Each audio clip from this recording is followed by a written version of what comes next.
Hey Baby, bitte leg mich auf. Ich weiß, du willst mich grad nicht hören. Gib mir nur 3 Minuten, dann werde ich dich nie mehr stören. Warum rufst du mich überhaupt an? Denkst du, 3 Minuten bringen alles wieder in Ordnung?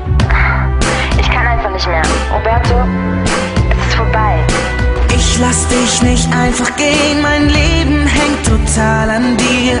Wir hatten so eine schöne Zeit, willst du sie echt so leicht verlieren? Dann hättest du vorher etwas nachdenken sollen, bevor du was tust, was du danach sowieso bereust.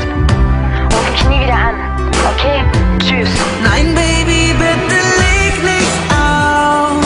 Warte, ich schwöre, ich ändere mich für uns. Sag mir jetzt, was soll ich tun, dass es besser wird für uns?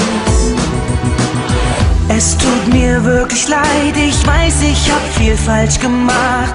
Mir wurde es dann erst klar, als dabei dein Herz zerbrach. Eben. Und du denkst nur, weil du dich einmal entschuldigst, dass ich dann alles wieder vergessen habe? Du hast mir wehgetan. Ich kann einfach nicht mehr. Ich schäme mich so sehr und du hast recht, ich war zu dumm. Lass uns vertragen, Schatz, dann komm ich jetzt gleich bei dir rum. Nein, und nimm mich nicht Schatz. Ich will dich einfach nie wiedersehen. Bitte. Verstehst du das nicht?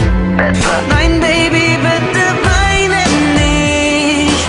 Hör auf, ich schwöre, ich ändere mich für uns. Sag mir jetzt, was soll ich tun, dass es besser wird für uns? Es geht wirklich nicht. Auch wenn ich wollte. Es ist jetzt zu spät. Warum soll es zu spät sein? Schatz, guck mal. Ich komme zu dir rüber, wir klären die Sache und alles wird wieder so wie früher, okay? Ich verspreche dir. Ja?